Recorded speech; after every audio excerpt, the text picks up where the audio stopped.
Milton se déplace au-dessus du golfe du Mexique en direction de la région de Tampa Plus de Bay. 50 comtés en Floride sont sous ordre d'état d'urgence. Les résidents de la côte ouest sont avertis de prendre au sérieux les ordres Le maire de Tampa a d'évacuation. déclaré ce soir, je cite, « Si vous voulez affronter Mère Nature, elle gagne 100% du temps. » Le livre de l'Apocalypse est rempli de prophéties sur les événements qui se produiront avant, pendant et après le retour de Jésus sur terre. Mais il en existe une en particulier qui est différente de tout ce que le monde a déjà vu. Et même les scénaristes les plus créatifs et les auteurs de science-fiction ne seraient pas capables de créer quelque chose d'aussi extraordinaire et en même temps aussi effrayant.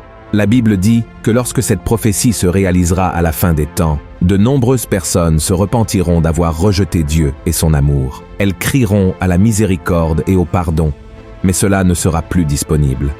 Avant de révéler cet événement futur qui laissera le monde stupéfait, vous devez connaître 5 autres événements intéressants de la Bible qui ont déjà eu lieu ou sont sur le point de se produire dans un avenir très proche.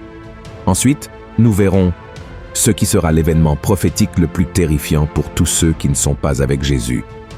Avant de commencer, je voudrais vous demander de vous abonner à ma chaîne. Il vous suffit de cliquer sur le bouton « S'abonner » qui se trouve ici sous la vidéo et d'activer la cloche de notification pour recevoir directement sur votre téléphone les prochaines vidéos que je publierai. D'accord? Alors, commençons. Le premier événement est la visite de l'ange de la mort. Également connu sous le nom d'ange destructeur, cet être céleste est venu sur terre vers l'an 1300, après que le pharaon a refusé d'accéder à la demande de Moïse de libérer le peuple d'Israël de l'esclavage en Égypte. En raison de cet acte de désobéissance, Dieu a envoyé 10 plaies à cette nation, humiliant son peuple et chacun de ses dieux païens. Ces 10 plaies comprenaient le Nil se transformant en sang, des grenouilles couvrant la terre, des infestations d'insectes, la mort des animaux, des Égyptiens contractant des maladies cutanées, une obscurité totale pendant 3 jours, et enfin, la visite de l'ange de la mort.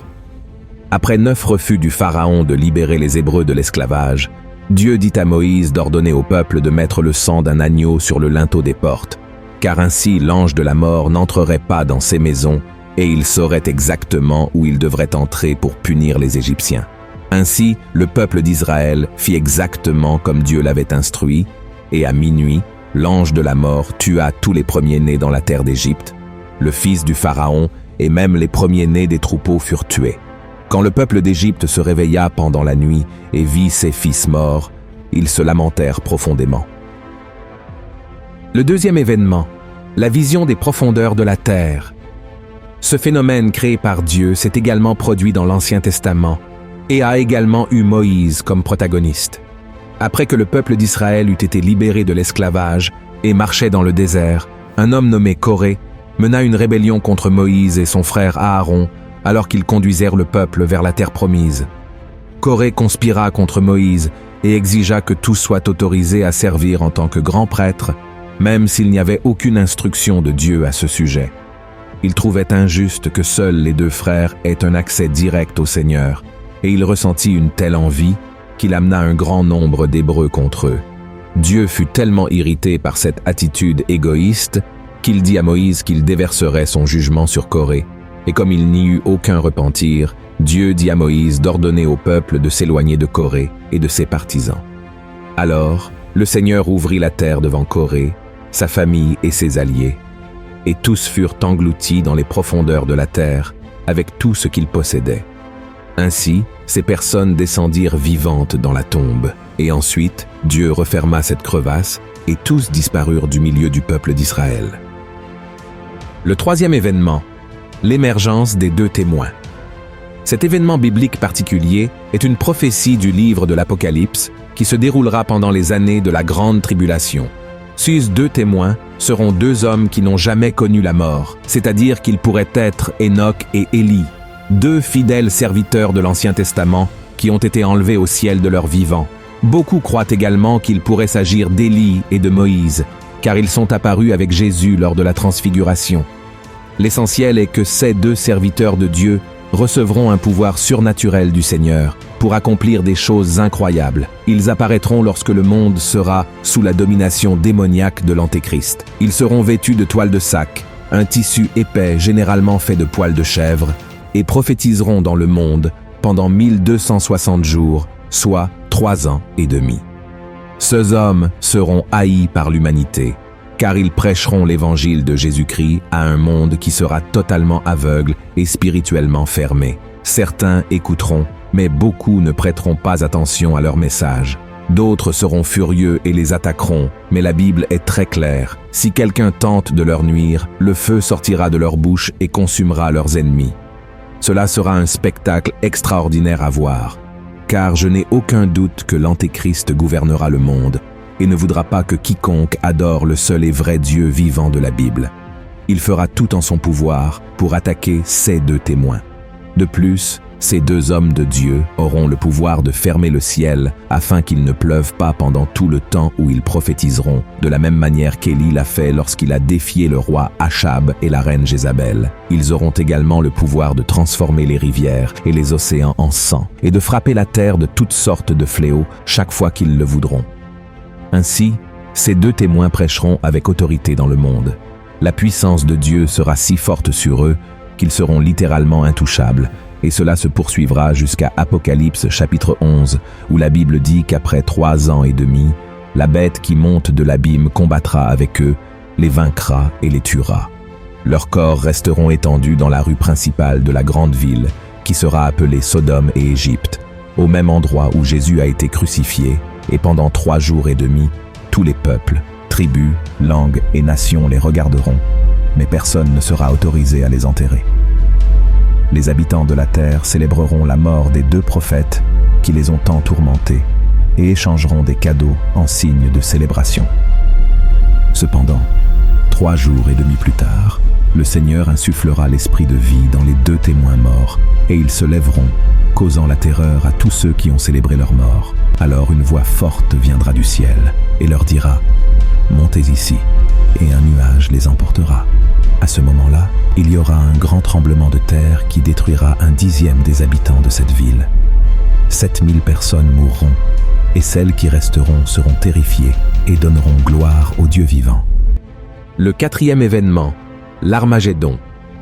La Bible dit que dans les derniers jours du règne de l'Antéchrist, Dieu déversera sa colère sur la terre avec des fléaux et des souffrances pour tous ceux qui l'ont renié et ont vécu dans le péché. Même face à ce scénario, les nations ne se repentiront pas et blasphémeront encore contre son nom. Ainsi, à la fin des 7 années de la grande tribulation, Israël sera encerclé par les nations qui se joindront à l'Antéchrist. Dans l'Apocalypse, chapitre 16, l'apôtre Jean raconte que les dirigeants du monde entier se réuniront pour la bataille du grand jour du Dieu Tout-Puissant à un endroit appelé Armageddon. Le mot Armageddon vient du livre des Juges de l'Ancien Testament. À cette époque, le peuple de Dieu était petit devant ses ennemis, mais dans la bataille qui eut lieu sur cette même montagne, ils sortirent victorieux. Et dans le livre de l'Apocalypse, l'apôtre Jean raconte qu'il vit le ciel ouvert et Jésus monté sur un cheval blanc suivi de toutes les armées célestes, et sur sa cuisse était écrit « Roi des rois et Seigneur des seigneurs ». Ensuite, un ange appelle les oiseaux du ciel à un grand banquet où ils mangeront la chair de tous ceux qui sont morts en se levant contre le peuple d'Israël. Mais cette guerre ne sera pas comme les autres qui ont pu durer des décennies. En fait, la bataille de l'Armagédon durera peu de temps, car les ennemis seront écrasés sans aucun effort. Et c'est à ce moment-là que la 7e coupe de la colère de Dieu sera versée sur le monde. Après cet événement, Jésus jettera l'Antéchrist et les faux prophètes dans le lac de feu de l'enfer, et tous les hommes qui les ont servis seront tués et mangés par les oiseaux. Ensuite, Jésus emprisonnera Satan et établira son règne de 1000 ans sur la terre, où il régnera aux côtés de son Église, et aussi avec ceux qui sont morts pendant la grande tribulation, parce qu'ils ne se sont pas prosternés devant l'Antéchrist. L'Armagédon ne marquera pas la destruction de notre planète, comme beaucoup le croient, car selon la Bible, la terre sera la demeure éternelle de tous ceux qui ont reconnu Jésus comme leur sauveur et ont fait la volonté de Dieu. Le 5e événement, le rapt. La Bible dit qu'il viendra un moment où tous les chrétiens qui seront vivants à cette heure précise disparaîtront simplement. Ils seront occupés par leurs activités quotidiennes, travaillant, étudiant ou s'occupant de la maison, quand soudainement ils seront emmenés au ciel. Oui, il y a beaucoup d'incertitudes concernant le rapt. Certains pensent qu'il se produira dès que l'Antéchrist sera présenté au monde, tandis que d'autres pensent que les chrétiens ne monteront au ciel qu'après 3 ans et demi du règne de l'Antéchrist. Et un autre groupe pense que les chrétiens passeront toute la période de la grande tribulation sur terre avant d'être emmenés par Jésus. Quoi qu'il en soit, une chose est certaine, le rapt se produira. Dans Matthieu chapitre 24, Jésus en a parlé, disant aux disciples qu'au bon moment, 2 hommes seront dans le champ. L'un sera emporté et l'autre restera. 2 femmes auront une meule en main et l'une disparaîtra. Cela signifie que tout se passera en un instant, secouant le monde et affectant tout le monde. Et ceux qui resteront en arrière, malheureusement, devront faire face à la dure réalité des derniers jours, tandis que ceux qui sont en Christ seront remplis de joie et resteront en présence du Seigneur pour toute l'éternité. Et ainsi, nous arrivons à la fin des 5 événements extraordinaires qui se sont produits dans la Bible ou qui doivent encore se produire. Et cela nous conduit à la prophétie la plus redoutable de toutes, l'arrivée des 4 anges démoniaques du fleuve de l'Euphrate. Et tout cela se produira lorsque les anges du Seigneur commenceront à sonner les 7 trompettes de l'Apocalypse. Quand la première trompette sonnera, une pluie de feu mêlée de sang sera jetée sur la terre, brûlant un tiers des arbres et toute l'herbe verte. La deuxième trompette apportera la chute de quelque chose qui ressemblera à une grande montagne ardente dans la mer, entraînant la mort d'un tiers de la vie marine et la destruction d'un tiers des navires et des embarcations.